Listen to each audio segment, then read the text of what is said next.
Hello friends, welcome to smile talk paramedical channel. ಈ ವಿಡಿಯೋದಲ್ಲಿ MSc nursing ಅಭ್ಯರ್ಥಿಗಳು ಯಾರೆಲ್ಲ ನೀವು ಪೋಸ್ಟ್ ಬೇಸಿಕ್ BSc ನರ್ಸಿಂಗ್ ಮಾಡಿದ್ದೀರಾ ಅಥವಾ ಬೇಸಿಕ್ BSc ನರ್ಸಿಂಗ್ ಕಂಪ್ಲೀಟ್ ಮಾಡಿದ್ದೀರಿ ಅಂಥ ಅಭ್ಯರ್ಥಿಗಳು MSc ನರ್ಸಿಂಗ್ ಮಾಡ್ಕೋಬೇಕಂತಂದರೆ ನಾಳೆಯಿಂದ 3ನೇ ತಾರೀಕು 9/2025 ಅರ್ಜಿಗಳು ಆರಂಭವಾಗ್ತವೆ.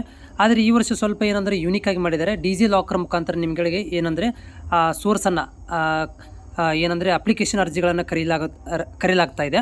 ಸೊ ಅದಕ್ಕೆ ನೀವು ಡಿಜಿ ಲಾಕರ್ಗಳನ್ನು ಡೌನ್ಲೋಡ್ ಮಾಡ್ಕೊಂಡಿದ್ದೀರಿ. ನಿಮ್ಮ ಹತ್ರ ಡಿಜಿ ಲಾಕರ್ ಇದ್ದರೆ ತುಂಬ ಒಳ್ಳೆಯದು.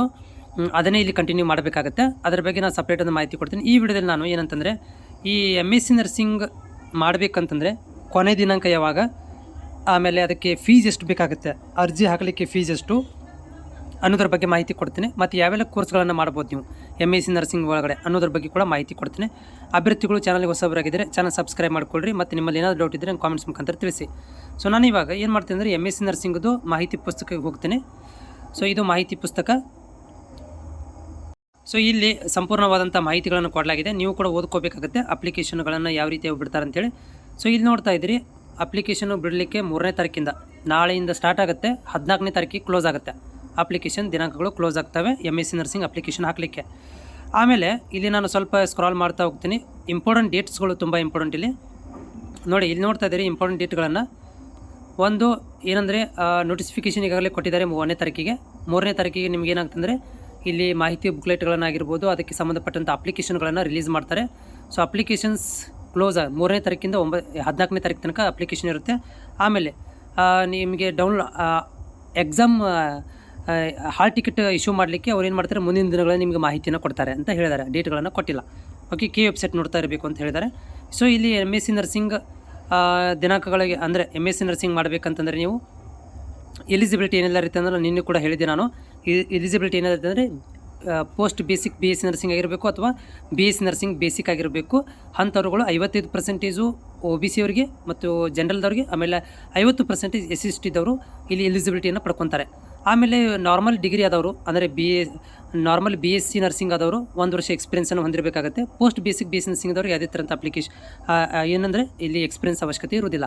ಆಮೇಲೆ ಇನ್ನೊಂದು ಥಿಂಗ್ಸ್ ಏನಂತಂದರೆ ಯಾವೆಲ್ಲ ಕೋರ್ಸ್ಗಳನ್ನು ನೀವು ಮಾಡ್ಬೋದು ನೋಡಿ. ಇಲ್ಲಿ ನೀವು ಮೆಡಿಕಲ್ ಸರ್ಜಿಕಲ್ ನರ್ಸಿಂಗ್ ಮಾಡ್ಬೋದು, ಕಮ್ಯುನಿಟಿ ಹೆಲ್ತ್ ನರ್ಸಿಂಗ್ ಮಾಡ್ಬೋದು, ಪೀಡಿಯಾಟ್ರಿಕ್ ನರ್ಸಿಂಗ್ ಮಾಡ್ಬೋದು, ಆಮೇಲೆ OBG ಮಾಡ್ಬೋದು, ಆಮೇಲೆ ಸೈಕ್ಯಾಟ್ರಿ.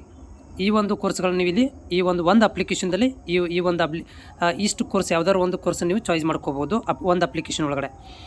ಆಮೇಲೆ ಇನ್ನೊಂದು ಥಿಂಗ್ಸ್ ಏನಂತಂದರೆ ಇಲ್ಲಿ ಇನ್ ಸರ್ವಿಸ್ ಇದ್ದವರು ಕೂಡ ಅಪ್ಲಿಕೇಶನ್ ಹಾಕ್ಬೋದು. ಅವರು ಗೌರ್ಮೆಂಟ್ ಜಾಬ್ನಾಗ ಬಿಟ್ಟಿರುವಂಥ ವಿಷಯ ಅದು.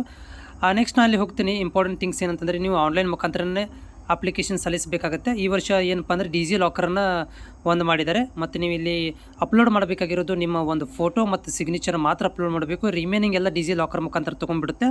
ಅದ್ರ ಜೊತೆಗೆ ಇನ್ನೊಂದು ಏನಂತಂದರೆ ನಿಮ್ಮದು ID ನಂಬರನ್ನು ಕೇಳುತ್ತೆ. ನಿಮ್ಮದು caste income certificate ID number ಕೇಳುತ್ತೆ. ಅದನ್ನು ಕೂಡ ನೀವು ಇಲ್ಲಿ ಹಾಕಿಬಿಟ್ರೆ ಸಾಕು, ಉಳಿಕಿದೆಲ್ಲನೂ ತಾನೇ ತೊಗೊಂಡ್ಬಿಡುತ್ತೆ. ಆಮೇಲೆ ಇಂಪಾರ್ಟೆಂಟ್ ಥಿಂಗ್ಸ್ ಏನಂದರೆ ಇಲ್ಲಿ ಫೀಸ್ ಎಷ್ಟಿರುತ್ತೆ ನೋಡಿ. ಇಲ್ಲಿ ಜನರಲ್ ಮತ್ತು OBC ದವರಿಗೆ 1500 ರೂಪಾಯಿ ಇದೆ. SC/ST ಕೆಟಗರಿ 1 ಫಿಸಿಕಲ್ ಹ್ಯಾಂಡಿಕ್ಯಾಪ್ಟದವರಿಗೆ 800 ರೂಪಾಯಿ ಇದೆ. ಇದನ್ನು ನೀವು ಆನ್ಲೈನ್ ಮುಖಾಂತರ ಪೇ ಮಾಡಬೇಕಾಗತ್ತೆ. ಆಮೇಲೆ ಡಾಕ್ಯುಮೆಂಟ್ ವೆರಿಫಿಕೇಷನ್ಗೆ ಇಂಪಾರ್ಟೆಂಟ್ ಡಾಕ್ಯುಮೆಂಟ್ ವೆರಿಫಿಕೇಷನ್ ಇರುತ್ತೆ ನಿಮಗೆ ಅಪ್ಲಿಕೇಶನ್ ಹಾಕಿದ ಮೇಲೆ.